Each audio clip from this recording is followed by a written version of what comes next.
Well, two more games here in this league, and starting with Mississippi State, our last home game, and Rick's done a great job keeping that group together, still competing really hard and playing super hard, and obviously senior day, you never know what you're going to get from your own team because of the emotions, and then to finish the week with a trip to Baton Rouge to play a very talented LSU team. So, two challenges ahead of us this week, and certainly a time where we're going to need to play well. Our first question is from A.P. Stedham of Bama Magazine. Yes. Good morning, Coach Fox. Good morning. Coach, would Alabama's record preclude you from considering Trevor Relaford for MVP? No, I don't think so. I don't think it would preclude me from considering him. I think that he's had a terrific career there, and I wouldn't say it would preclude me. I won't say who I will vote for, but I think that obviously, Florida has dominated the league so much that someone from their team, likely will deserve the award. Thank you very much, Coach. Next question is from Michael Bonner of the Jackson Clarion Ledger. Hi, Mark. How are you? I'm doing fine. How are you, sir? Good. Mississippi State went into your building last year and obviously got their win, and that's their last kind of home road victory, What's kind of changed have you seen from their team, maybe from the team that went into your building last year? Oh, shoot. I don't know. I think that, obviously they shot the ball very well that day, and anytime you do that, on the road, you're going to give yourself a chance. And I remember that vividly about that game. But I don't know if I could really give you an exact comparison because that game was so long ago. I don't know how much they've changed and how different they are. That'd be hard for me to do. Is there something that you're scouting or that pops out towards them as you're kind of entering this game? You've already obviously played them once in Starkville this season. Yeah, they have they're very good in transition. They've got great speed. I think they can.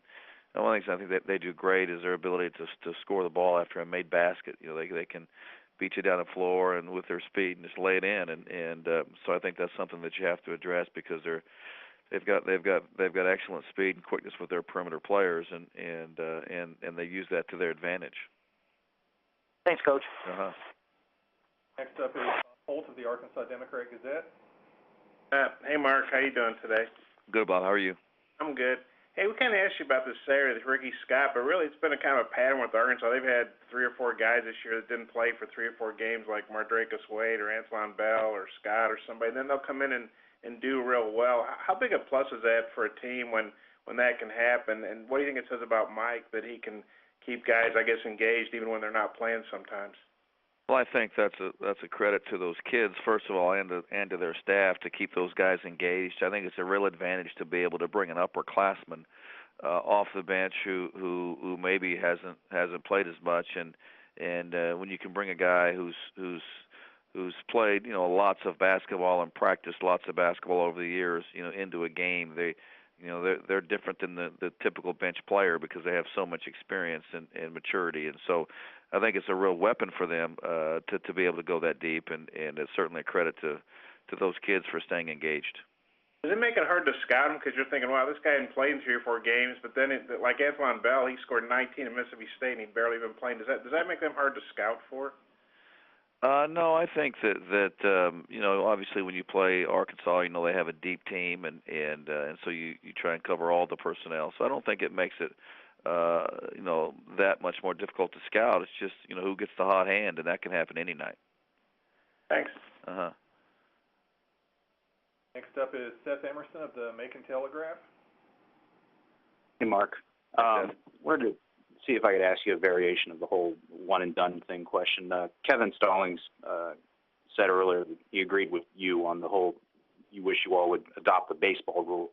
But I guess there's a misconception out there that y'all have a role in this. It seems like you all are kind of at the mercy of the NBA. Do you see any possibility of NCAA, college coaches, whoever, getting together with the NBA and trying to string together a policy that worked for everybody?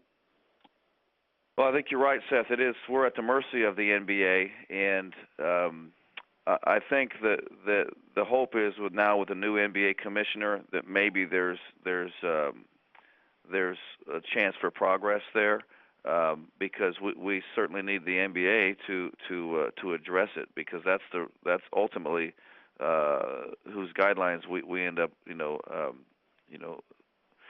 reacting to, and it is my belief that if a kid's good enough to go to high school, let them go.